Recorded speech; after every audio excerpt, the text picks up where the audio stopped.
Don't get the blues, get all the news. We mean all of you guys out there in Radioland. All aboard! He's back. AD on the radio. Give it up, yeah. Give it up, yeah. Bring this on, come on, come on. We'll talk to Art Alexakis of Everclear in just a little bit. Right now, though, let's check out one of the songs that put him on the map. It's Santa Monica.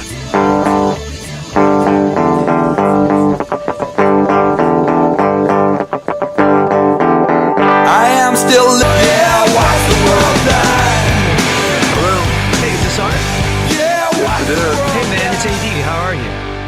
Dude, I'm doing good. How are you? I'm really good. Thank you so much for making the time with us here today. I'm really excited to have you come through and play Kaaboo September 14th. You're gonna be playing with everyone from Post Malone to Foo Fighters to Tower of Power, the Zombies, Gucci Mane, the English Beat.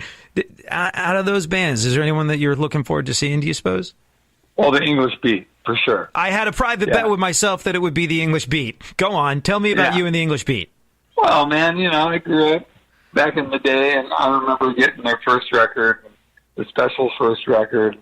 I love that, the early, what would really be, people call it the first wave of ska. It was really the second wave of ska, but, it was the kind of the new wave, punky, more like, late 70s, early 80s version of ska, and I love that stuff. I love punk rock, and what's funny is I still had long hair. I wouldn't cut my hair, but I was going out to punk rock shows.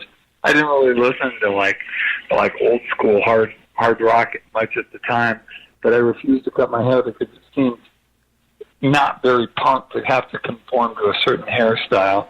So I got into a lot of fights at rock shows, at punk rock shows, and I remember going to the English Beat and getting into a fight. I'm a little skinny guy, but I don't know. I used to like to mix it up a little bit. Well, hopefully we can get you in and out of the English Beat show, Kaaboo, without you mixing it up with anyone there. It's one thing a 22-year-old kid getting into a fight. A 56-year-old dad is not. That's just not a good look. Well, I mean, sometimes you want to relive the full experience. You might be overcome and with a desire to punch someone in the face in the pit because that's just what you did last time you were at an English Beat show. That's true. They might start going into something, and I might just start kicking someone in the teeth. But one of the things that's different is I haven't drank in 29 years. So right. I think that's going to have a lot to do with the whole decision-making process. You know what I mean? I think that's going to have a lot to do with it for sure. Yeah, I find people that fight tend to fight less when they don't drink. Yeah. That's what I was like with drinking. I was becoming an ugly drunk, and there's nothing worse than an ugly drunk. It really isn't. Yeah. Some people get all happy when they drink, and that's good stuff. Me, not so much. Well, so, it speaks to your tenacity that you recognize that and did something about it. Yeah, that's simple. Tenacity. That's my mom. My mom taught me tenacity and taught me to call myself on my own business, as it were. And it's just like I'm very thankful to her for many, many things. But those two things for sure just taught me to never give up. Just don't. You're not done yet. Go finish it. Wow. Do it right. Do it right the first time. Kind of tough love. She was a scary old hillbilly that grew up in the Depression, and those people are just tough as nails. They don't play. Probably your grandparents grew up in the Depression, and they just do not play about anything. And I'm very thankful for my mom because, I think a large part of my success is because of her. I didn't have a dad around, as everybody knows, and she filled those shoes very well, and loved me from the moment I was born to the moment she died. Loved me fiercely, and that's all you can ask for in this world. Anyway, but man, I'm stoked about Kaaboo. I'm stoked that they asked us to play, and we're playing with all those bands. Of all the concerts that are going on, all those festivals, if I had to pick one, it would definitely be Kaaboo. And I'm just really pleased that we got invited to play it. It's going to be a blast. Do you remember? That's awesome. No, it is going to be a blast, and your show is going to be a very big part of that. Do you remember, I mean, here you are, 25 plus years later, still playing and still, I guess, it goes back to what your mom said, you're not done yet. And you are not anywhere near being done yet. But do you remember, like, maybe the first time you played San Diego? Do you remember, like, coming back here when you were first starting out? I absolutely do. Absolutely. The first time we played San Diego was we had Everclear had just finished a demo tape called World of Noise, and I put it in the mail to a bunch of people, and I paid $400 to make it, and it turned out to be our first record, World of Noise, that came out on an indie label later. But I sent it out. We got accepted into South by Southwest when they were still playing indie bands, you know, when it was still a good way for people to find out about you. So we figured we just like went just, knuckles to the wall, and booked shows all the way across. And I got a show in San Diego at a little place that was like a coffee shop. And they were going to pay us $100 to play there, and they put us up, and they were just wonderful. And the next time coming through, we played a place that I'm sure you know of called the Casbah. Sure, still there. Not where it's at now. It's the first place when I was under the freeway. And, man, I had 104 temperature playing that show, and I think we might have got signed from that show because I was so shaky and just, fever, everything, and I just said, what the hell, I went out there and just kind of threw myself into it, and we had a great show. Wow. So I love San Diego. We played San Diego much during the day, but it was a big deal to play San Diego for sure. Very cool. Well, we're going to be so stoked to have you back. Do you remember, like, if you had to pick one, maybe it was a show that you saw, maybe one record that you listened to, a television appearance maybe, but if you had to pick one moment that made you go, this is it, music is something I have to do, music is a must for me, would you be able to pinpoint what that could be? Yeah. I was 4 years old, and watching the Ed Sullivan Show, and I think it was the last time, it was 1966, that the Beatles played on Ed Sullivan. And I remember, and then the next weekend, I was on fire, and my brother, that was about the time my brother was 13 or 14, got an electric guitar and an amp and brought it home and started playing in the garage. And I'm like, whatever that is, that's what I want to do. And it never changed. That's always what I wanted to do, is play guitar in a rock and roll band. It's never changed. It's pathetic and sad, but sometimes that single-mindedness is what gets us to where we want to be. It was just like, you got to have something to fall back on. Nope. That's what I want to do. Oh, you could go to college. You got great SATs. Nope. I want to play in a rock band. I want to play in a rock band, chase girls, and at the time do drugs. Now, it's not sex, drugs, and rock and roll anymore. You come to the Summerland tour, which we put on every year, 90s alternative band. We're all a bunch of middle-aged guys, so it's sex with your wife, food, and rock and roll. There you go. That's kind of how we roll these days.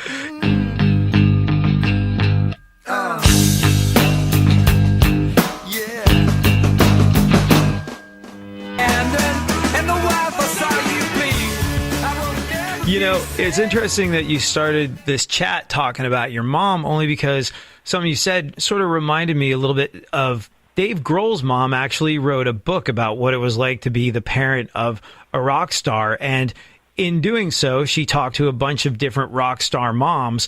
And the common denominator seemed to be that at some point, usually between the ages of, I think it was like 10 and 14, it became clear that your kid was not going to be doing anything else with their life. And it sounds very similar to what you might have had happen to you. You were younger. You were 4 when you saw the Beatles on Ed Sullivan. But with your mom being the type of person that drilled you with that tough love, and you do it right and you finish your job. Once you made that clear to someone like her, how'd she take you wanting to do music? She just she's like, it's a hard road. Millions of kids want to do that. No one does it, son. It's not going to happen. Just get a safe job.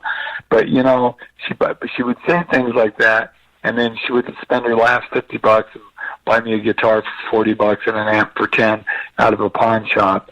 You know, she would tell me conflicting things. Deep in her heart, my mom always wanted to be an actress, and she had a chance back in the 40s she was offered a scholarship and place to live and everything to go to the Pasadena Playhouse, which at the time was a conservatory.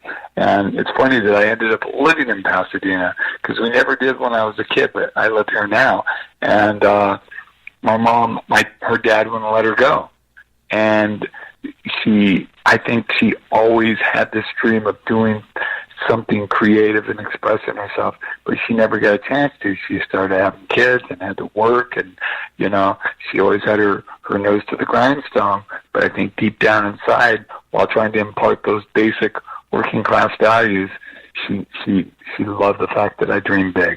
And I remember in '96 when we were having our platinum party for our for Sparkle & Fade. I made the label, you know, they rented out this big restaurant down in Venice. There was paparazzi and red carpet, and my mom, you know, I picked my mom up at the airport in a limo, and she's like, "What's all this about?" And then we get there, and there's just people going crazy everywhere and taking pictures and stuff, and she's like, "Boy, is this for you?" I go, "Yeah, Mama. I sold 1 million records for like on magazine covers and stuff like that. We're number one on the radio, and yeah, that's for me." She goes, "Damn." She goes, "I never thought it would happen, but I'm so glad it did." And it was great because of the success I had, I was able to take care of my mom for the last part of her life, you know, and that was a big deal. But her just finally realizing that this whole band thing really actually kind of worked out, you know. And she came to my house. I bought a big house in Portland. She was like, "So are you running this? How much is this a month?" I go, "No, Mom, I own it. I own like 3 houses." "No, it's cool." She just couldn't fathom it. And yeah, I think I never read that book by Dave Grohl's mom. I heard about it, but yeah, I think that there's one of the things I've noticed about people who've been successful, not just in music, but in anything in their life that they have passion for, it's just this tenacity and single-mindedness, and just put the blinders on, and that's what I want. You're pointing to the future. That's what I want. How am I going to do that? I'm going to do it this way. Oh, that didn't work. Let's try this. You know what I mean? You get your butt kicked in life. It happens to everyone. You're not defined by that. You're defined by how you pick yourself up and what you do afterwards. And that's something my mom taught me as well.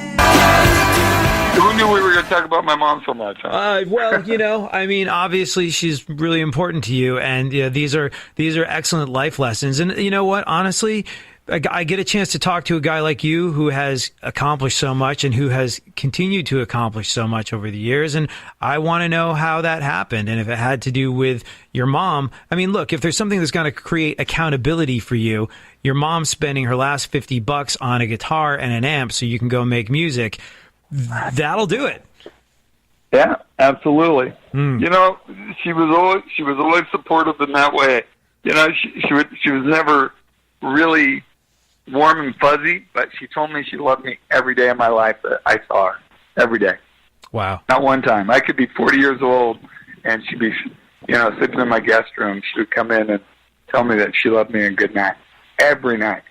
And I think if you have that in your life somewhere, you're going to be okay. Especially if you can appreciate it. You know what I mean? All I know is after this call, my next one's going to be to my mom. This is yes, this is some heavy. This is some heavy stuff, man. Thank you for being willing to share. That's it. No, it is a beautiful thing. Someone that tells you they love you every time they see you. There's absolutely, there's no substitute for that. That's amazing. Yeah, and I do it to my daughter every day. Every day. Anyway. No, yeah. You built things, you know, however you got there, you built things that really have lasted. So many bands, they're here today, they're gone later today, but you have songs that have stuck around for, you know, a lifetime. And now you've got this tour that's stuck around for, look, tours come and go pretty quickly too. But, Summerland is in its 6th year. You built stuff that lasts. Like, if your job was making chairs or furniture, I would want an Alexakis because, I knew it was going to stick around. No, we're having dinner at the Alexakis tonight. Yeah. Dear. It's we're pulling out all the stops. Why? You know why? Because I grew up with the classics, and I was so fortunate to grow up in a time where, and in a family where everybody loved music. Not necessarily the most musical family, but we listened to music constantly. My mom, country music. My dad, Sinatra, crooners. My eldest sister, like Motown. My brother, totally hard rock, acid rock, stuff like that. My middle sister, the acoustic singer-songwriters. My younger sister, pop radio. So I grew up with all of it, and I learned that there's really only 2 types of music: the music that you love and the music that you don't. And, that's what it all comes down to. And I love so many different types of music that I think it helped give more depth and breadth to the music I make. And the people I work with are of like mind. We all come from a long history of loving songs, not just music, but songs, rock and roll songs, pop songs, country songs, just a story, a universe in 3 minutes. That's what I grew up loving. There's certain guys like you and like maybe Rollins or, maybe Eddie Vedder or someone like that who remain fans, even though they've, sold millions of records and, been on the cover of every single magazine. Like I can't remember where I read it about you, but I think even at the time that you were experiencing success for the first time or starting Everclear, weren't you still a member of like the Sub Pop Singles of a Month Club or something like that? Yeah. Until I stopped doing it. Yeah, for years. Yeah. And I have a radio show on Sirius XM. As a matter of fact, we just got done doing it for this week. And basically, it's me and Freddie, my bass player, who's about the same age, grew up in California, a lot of the same similar background. And we just love music so much. And basically, what my show is, 2 dudes just, those friends, it's like going over your friend's house, and he's that music freak. Hey, man, you got to check out this single. Dude, you got to hear this album. This band. I saw this band. They played 20 minutes opening up for Kansas. And I hate Kansas, but I love this band. This is a band called Cheap Trick. Check these guys out. Uh-huh. I had experiences like that. And then when my friend would leave the room, I'd take his tape and leave. and go home and listen to it. And then I'd see him at school and go, give me back my tape, Art. Dude, that's the whole reason I got into radio. As a kid, I like nothing more than finding music that I liked and playing them to my friends. There was a boombox in my homeroom, and whenever I found something I liked, I would put it on the boombox and just wait and see if anyone in the room reacted, being like, and if they got it, I was like, yes, they get it. And if they didn't, I was like, are you deaf? Are you stupid? What's going on? But yeah, that sharing of music is, by the way, Freddie is an old buddy of mine. Know him from the X's. And had a hell of a history there. For sure. Yeah. And then I was in a band for a while, and we played shows with them here and there, but Freddie's one of the good guys. He's a real dude. He is an OG. And I've been trying to steal him. I was trying to steal him back in the day. I wanted, and he's too good of a guy to leave it his band. But we were friends for years and years and years. And then I had to let a bass player go, second bass player or third bass player of Everclear, and I just hung up the phone from the guy. I was walking to the bathroom. I left the phone on the bed, and then it started ringing again. I thought that was that guy calling back to, say something nasty or something. And I'm like, I should let it just go to voicemail. And I'm like, I'll go pick it up. And I pick it up, and it's Freddie. And I'm like, hey, Freddie. He's like, hey, man, just want to let you know that the X's broke up. You know anybody who needs a bass player? I'm like, oh, yeah, you got a job. He goes, who? I go, don't be stupid. No, me. and that was almost 10 years ago, and so he's one of the good ones for sure. But don't tell him I said that. He's right here. I don't want him to think I don't want to have to pay more money than I do. Right. Well, if it's like the rest of my broadcast career, no one's ever going to hear this anyway, so we'll be fine. No, actually, I was I haven't been for a while, but I used to be the morning guy on Alt Nation, and I worked on Octane and Faction on Sirius XM, but I was the voice of Lithium, that station you're on, for a little bit as well. So really? Yeah, I was the guy. If there was ever like the autobiography of Nirvana to be read when they were getting into the Rock and Roll Hall of Fame or whoever, I was the guy that got sent like the copy the night before, like, read all of this, we need it soon. Like that was me. Oh, okay. But your voice sounds really familiar, but I figure it's just because we probably talked over the years. Well, there's that too. There's that as well. I think they still use some of my stuff on there. I gotta jump to this other call, dude. I've had so much fun talking to you. I could talk all afternoon. Oh yeah, no, this has been an absolute blast. Well, do your thing. Thank you so much. We cannot wait to see you September 14th. You're going to be at Kaaboo playing with everyone, like I said, from Post Malone to Foo Fighters to Tower of Power, and we'll see you in the pit during English Beat. Hopefully, not getting into fisticuffs. Yeah, hopefully not hitting anybody. If you could help me out there, that'd be great. If someone gives me a hard time, if you could take the punch for me, I'd appreciate that. I'll be your muscle if Freddie's not around. Yeah, well, Freddie will be there right next to me. You better believe that. All right, man. Dude. I'll see you soon. Good to talk to you, man. Take care, dude. Thanks so much. I close my eyes when I get too sad. I think thoughts that I know are bad. Close my eyes and I count to 10. Hope it's over when I open them.